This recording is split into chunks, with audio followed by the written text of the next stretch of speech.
Resurrect, summon and bind ghosts, investigate, research, surveil. These 7.5 words of power are used to define the clans and bloodlines of death, the Hakata. Or do they actually? I am your Lord and Saviour, and this is the Bloody Guide to Vampire Roleplay.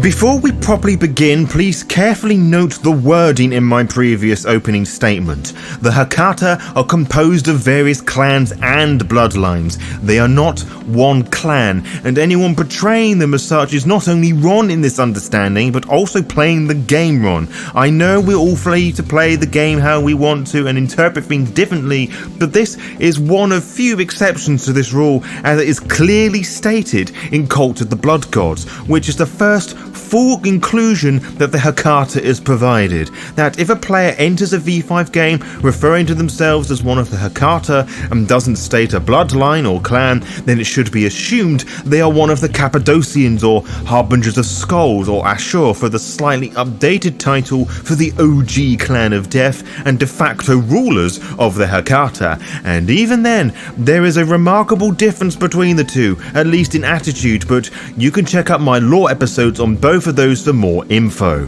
But that is why you're here, to have a better understanding of the bunch and thus improve your roleplay, which is fantastic, but who the fuck are they? Well, it all starts as all things vampiric tend to do, with their progenitor, the antediluvian Cappadocius, or Ashur, depending on who you ask. This vampire, who you may or may not be a wraith chilling in the underworld now, wanted to learn everything he could about death, the before, during, and after, and everything else in between. He would embrace others into his flock to pursue this as well, with varying degrees of success, by which I mean some chose to look into that, and others played politics with their bosom buddies, the Ventru. Daddy Death didn't like this so much, and decided to lock away a large chunk of his clan away in a mountain somewhere, which probably wasn't the first time he did this, but this particularly noting of this imprisonment would be the last. These Cappadocians would eventually become the Harbingers of Skulls, alongside the Cappadocians that ran away to Egypt with Lazarus, briefly forming the Lazarenes. In between all of this, Lazarus would embrace and create the Lamia, a mostly all-female, whether outwardly presenting or of spirit, would serve and protect the Cappadocians. The Giovani would be brought into all of this via an embrace of Augustus from Ashur, who, as I'm sure every VTM fan knows, was kinda diabolized by Augustus, who, alongside the Giovani, would hunt the Cappadocians and Lamia into near extinction, but staying out of the way of the Camarilla's politics as part of the promise of 1528, creating a bunch of revenant families in the process to further their dominance. It can be assumed, but not confirmed, that the Samedi are some of the surviving Cappadocians that hid in the Caribbean, though you can listen to my lore episode on them to hear some of my other theories. The Lamia of today are of a slightly different origin in that a Bahari priestess that somehow survived the genocide. At some point, the neonates and ancillary of these clans grew tired of their elders doing 50 shades of fuck all, putting the neonates in the firing line and not gaining any real power. These neonates didn't have all the same hatred of the rivals as their elders did, and if they did, it was only through rumour and story.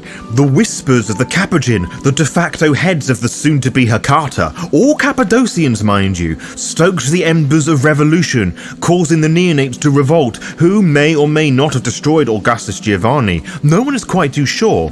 Combined with the rise of the Second Inquisition, it made some degree of sense to flock together under a barely hanging banner. You may have noticed the Nagaraja have been very absent from this tale, which is partly because they had very little to do with any of these necromancers. In fact, they are not descendants of Cappadocius or Augustus Giovani, but a bunch of death mages that were dicking about with Setite blood to try and obtain immortality, as the allure of a curse from a mummy isn't good enough apparently.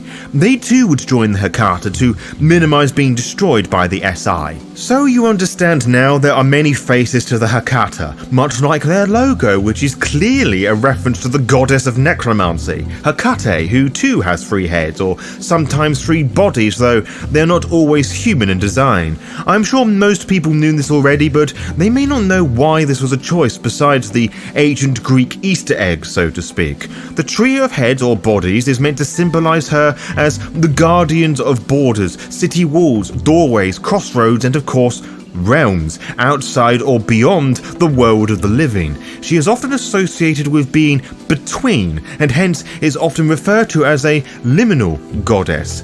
Liminal deities oversee various transitional states, including the shift from the old to the new, the movement from the unconscious to the conscious state, and the transition from the familiar to the unfamiliar. In the case of Hakata, she, like many others, descends into the underworld, crossing the threshold between life and death and existing in between it. This is a sentiment that is to be used to explain the existence of vampires. They are neither dead nor living, but the Hakata have the tools to find out why and what happens in between, dying and living outside of the vampiric existence. The Cappadocians were often portrayed in older editions of vampires harboring this respect, so too with their Lame and the focus on the 4 humours, as well as with the Samedi, albeit with more voodoo and voodoo focuses, meaning the shift is on the spiritual side within the Shadowlands, rather than the physical dying within the Skinlands. The Giovani and Nagaraja, however, do not care for most of that. They want power and control, and they use their blood to make ends meet, or in the case of the Nagaraja, as quick little snacks when they're in a pinch. All of this and more is done through the vampiric necromantic talents that is known as Oblivion in V5, which, despite the insistence of its real-world creator, I will stand on my hill and insist that is a really different from the La Sombra variant, as the treating of the underworld and the abyss, or hell, are different in many tales of mythic proportion, both in and out of the world of darkness. Both brands of Oblivion use cripple the draining sanity of the wielder, but in very different ways. The La Sombra's use has them confront the darkness and stare into it. The abyss stares back, loaning the La Sombra powers that stain their humanity as they manipulate the darkness, a natural order instilled by God, a reminder they and their powers are not a natural order of things. The oblivion of the Hakata reinforces they are oxymorons of existence, the puppeteers of the deceased and little gods of entropy, both forever the playthings of the Hakata. Almost, or if not all, of the clans and bloodlines of the Hakata have strong religious ties, which adds to a strange catharsis when you discover something new, whether it is a success or not. Both forms of oblivion provide answers that demand more questions, but one is technically easier for the mortal mind to comprehend than the other. So, whilst all that may be fine and dandy for anyone looking for an analysis of design choices, the vast majority of die-hard V5 fans barely read the books. So, what does any of this have to do with roleplay? Well, to put it plainly, if you, as a mortal, you kind of need an interest in death, though it would be ideal if you are obsessed with it. But given Kindred are some of the world's biggest groomers, it won't be long until you are fashioned into this way of thinking, unless you are that rare sort that has embraced for your emotion and humanly passion to fill a hole and role in the dysfunctional family that make up the Hakata. And if that doesn't help, the Cappadocian will, and before you ask, they have all the Giovani painful kiss and the Samedi don't stink, unless you want them to, which is very easy to incorporate. On the topic of decay, ignore the alternate bane. Quite frankly, it's fucking stupid, much like the rest of the player's guide. In this is so much of the nuance regarding the Hakata, as well as the rules regarding different bloodlines and their disciplines, something I missed in my review of the player's guide. But I digress. The Hakata are amongst the elite when it comes to this sort of conditioning, which they have to be, as necromancy for many years has been a dark, forbidden art, as well as the general mafia-styled structures of the Giovani. Similar privileged mindsets come from the other bloodlines, as the Nagaraja, Cappadocian, and Harbingers of Skulls have had very cult-like approaches to their special embraces and rituals, as do the Lamia. The Samedi wouldn't embrace just anyone either, given the privileged nature of practicing and teaching voodoo and voodoo, so it is very rare for an impromptu Hakata embrace to occur within the family, though that could be a very interesting tale to tell. The obsession of death can come in many different ways, be it those who have an interest in the occult or necromancy itself, crime bosses who flirt with death through their illegal activities, or someone who studies it in a scientific sense. The Giovani still continue to embrace their own human bloodlines, with some of the revenants distancing themselves from that, some with more success than others. Some may also experience death through other means, from gangsters, serial killers, or just regular undertakers. One should also be reminded that many Western members of the Hakata are religious, which proposes different theories and feelings on those death as part of their faith, with each adherent, for lack of a better word, with stronger faiths than others. Many Cappadocians begin to serve as seneschals once more, and the Samedi ally themselves with the Anarchs via the ministry. Some even work for the Camarilla, if the pay is right. My point is that each occupation adds something to the structure of the clan, and each soul can contribute to the clan's dominance of the underworld and more. Mundane criminal activities, most of which are devoid of any compassion and certainly no empathy. Remember, the crime structure has been the norm within the Hakata for decades, dare I say centuries. They have the underworld proper and the underworld of cities wrapped round their fingers. A constant dealing and toying with death makes one rather detached from humanity and society. Whilst this is not an excuse to play any vampire as a nihilistic edgelord, the shock value of seeing someone or thing dead, the life fade from their eyes, or their brains splattered in all physical possible directions does wear down after a while. Yes, vampires are neither dead nor living, but most would rather avoid the trauma of killing someone, and even less would be a bit remiss about toying with their souls. As one of the Hakata, you have to be resolute to get shit down and done, usually putting your needs on the back burner. So that's a lot about Oblivion in regards to the V5 Hakata, but what about their other disciplines?